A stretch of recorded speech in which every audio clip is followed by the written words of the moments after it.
통합진보당의 해산 여부를 결정하는 헌법재판소의 마지막 공개 변론이 조금 전부터 시작이 됐습니다.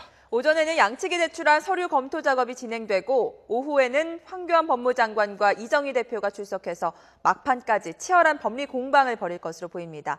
취재기자 연결하겠습니다. 김주영 기자. 네, 헌법재판소입니다. 자, 통진당 정당 해산 심판 사건. 오늘이 마지막 공개 변론이라고요.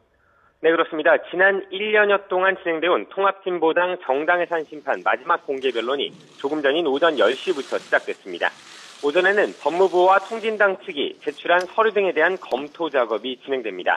오늘의 관심사는 오후 2시부터 시작되는 변론에 모아집니다. 황교안 법무부 장관과 이정희 대표가 변론을 마무리하기 위해 다시 법정에서 맞붙기 때문입니다.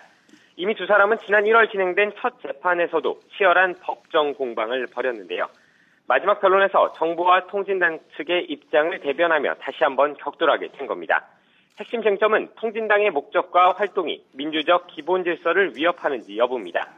황 장관은 통진당의 목적과 활동이 민주적 기본 질서에 위배돼 반드시 해산돼야 한다는 주장을 역설할 예정입니다. 이에 반해 이 대표는 정부의 정당해산 청구가 정치 탄압이라며 심판의 부당성을 알리는 데 주안점을 둘 것으로 보입니다. 앞서 헌재는 17번에 걸쳐 공개 변론을 진행하고 증인신문과 증거조사를 마무리했습니다. 이 과정에서 양측은 트럭 세대 분량에 이르는 증거 자료를 제출하며 첨예한 논리 대결을 펼쳐왔습니다. 네, 오늘이 마지막 공개 변론이고 그렇다면 최종 선고는 언제쯤 나게 됩니까? 네, 아직 정확한 선고 시기는 결정되지 않았습니다. 정부와 통합진보당 측은 선고 시기에 대해 조금 다른 입장을 보이고 있는데요. 정부 측은 올해 안에 최종 선고가 내려질 가능성에 기대를 걸고 있습니다. 지난 헌법재판소 국정감사 5찬에서 박한철 헌재소장이 올해 안 선고 가능성을 언급했기 때문입니다. 이에 반해 통진당 측은 내년 이후에 결론이 나야 한다는 입장입니다. 이석기 의원 사건에 대한 대법원의 판단이 내년 2월에 나오는 만큼 통진당 해산 청구에 대한 결정도 그 이유로 미뤄져야 한다는 겁니다.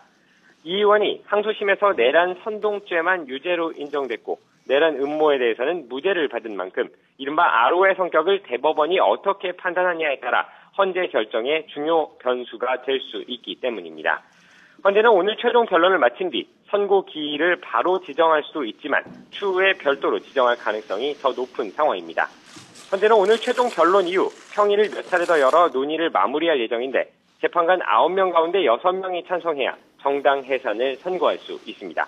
지금까지 헌법재판소에서 YTN 김주영입니다.